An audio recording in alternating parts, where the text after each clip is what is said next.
What's up, Guardians, and welcome back, Warlocks. I'm Profane. Thanks for checking out the video. We're back at it today with another incredible Warlock build that will be an absolutely perfect option for Warlocks to use here in Heresy. This build will provide you with a unique style of gameplay that will see you commanding not one, not two, not three, but 4 different turrets all at the same time, giving you an incredible advantage against enemies, as you'll have an army of autonomous turrets doing all the hard work for you. And as you're controlling those turrets, you'll have a ton of sentient threadlings that will seek out any nearby stragglers.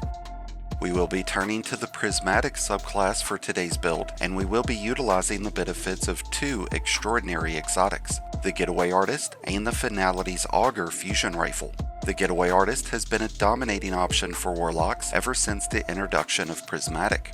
This exotic lets you consume your lightning grenade. This will grant you with Amplified, which now provides a 15% bonus in damage resistance. This also creates an arc soul, which will follow you around, lighting up enemies with plenty of arc damage.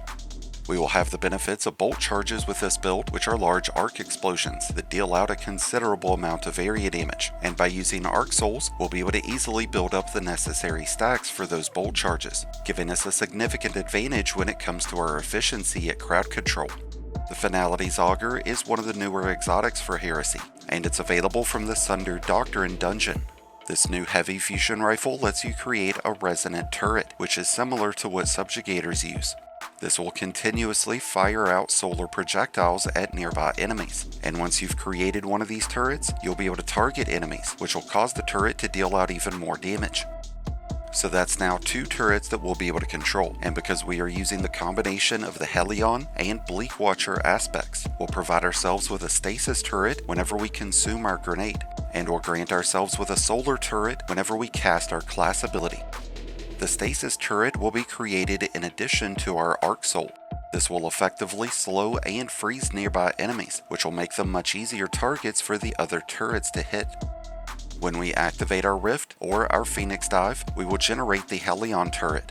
This will continuously lob out projectiles that will scorch targets, and that's going to lead to ignitions, which will effectively stun unstoppable champs. So we've got a rapid fire arc turret, a high powered resonant turret, a turret that freezes, and a turret that burns. And between all of these turrets, we'll be able to handle overload and unstoppable champs. So not only are these going to be effective against big groups of rank and file enemies, but they're going to be able to obliterate high value targets.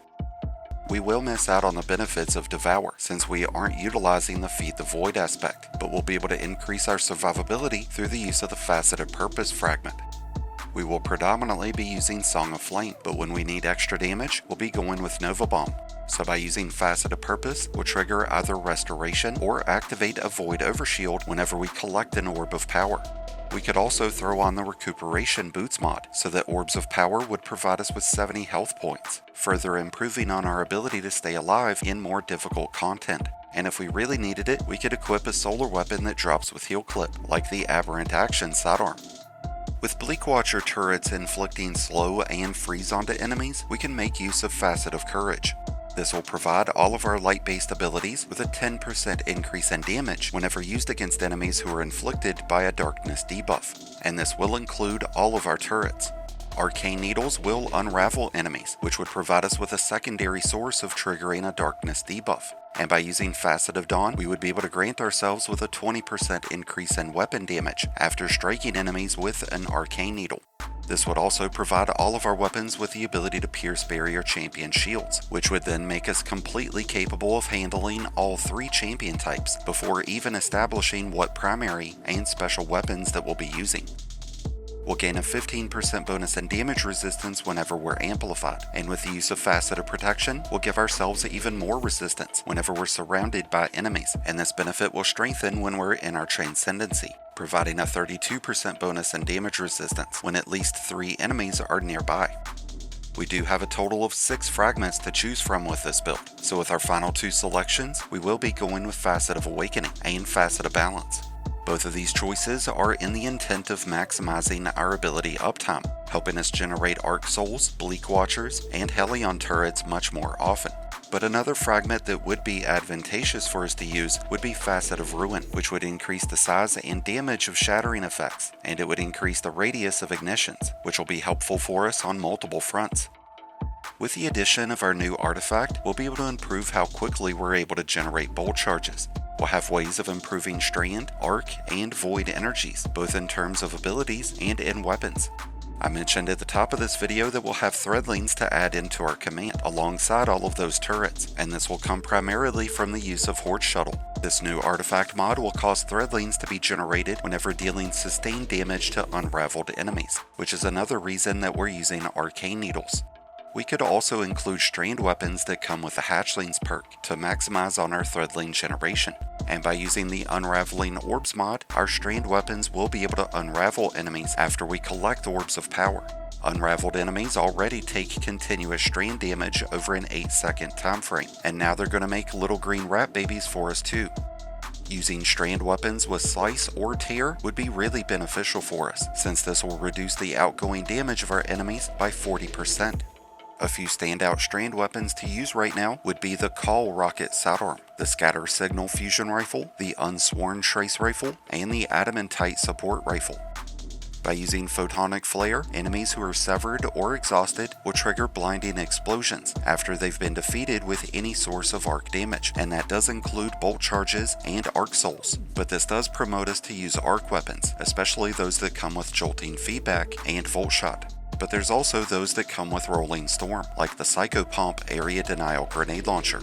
This will help us build up bolt charges faster, providing 1 extra charge off of each final blow. But since we're going to be amplified, we'll be able to gain 2 stacks off of each enemy. And we'll be able to generate additional bolt charges thanks to the Dielectric mod, which provides those whenever defeating jolted and blinded enemies.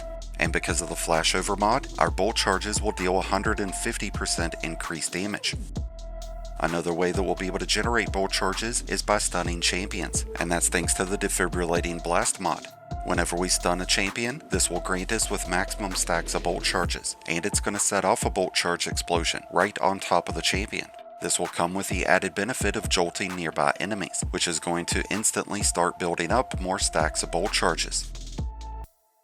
The Getaway Artist has always been an exotic that's made dominating fast-paced loadouts. And with the alignment of abilities, artifact mods, and weapons that we've got going on here in Heresy, this gives you that same fast-paced loadout, but with a much wider comfort zone. Because if you play into this right, you're going to have an infinite supply of turrets that do most of the work for you.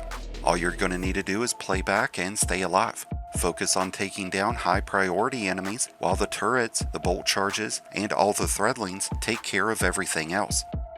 The most important part of this build is being mindful of your turret placement and remembering to reactivate them. Each of the turrets has a timer, with most of these lasting about 15 seconds.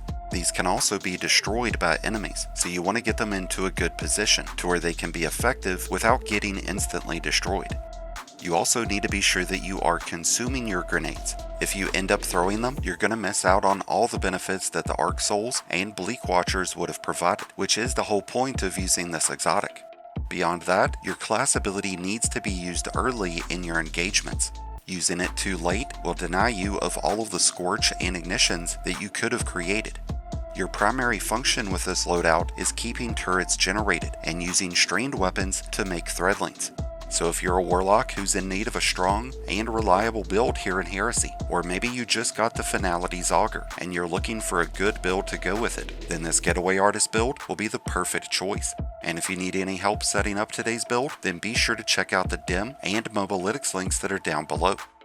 I'd love to hear your thoughts on the Finality's Auger, the Getaway Artist, and everything going on so far in Heresy. Let me know what you think down in the comments. Thank you as always for checking out the video. If you enjoyed and found it helpful, then be sure to hit that like button below, along with the subscribe button if you're new. Both are greatly appreciated, and both really do help support the channel. And until next time, Guardians, this has been Profane, wishing you all some happy hunting.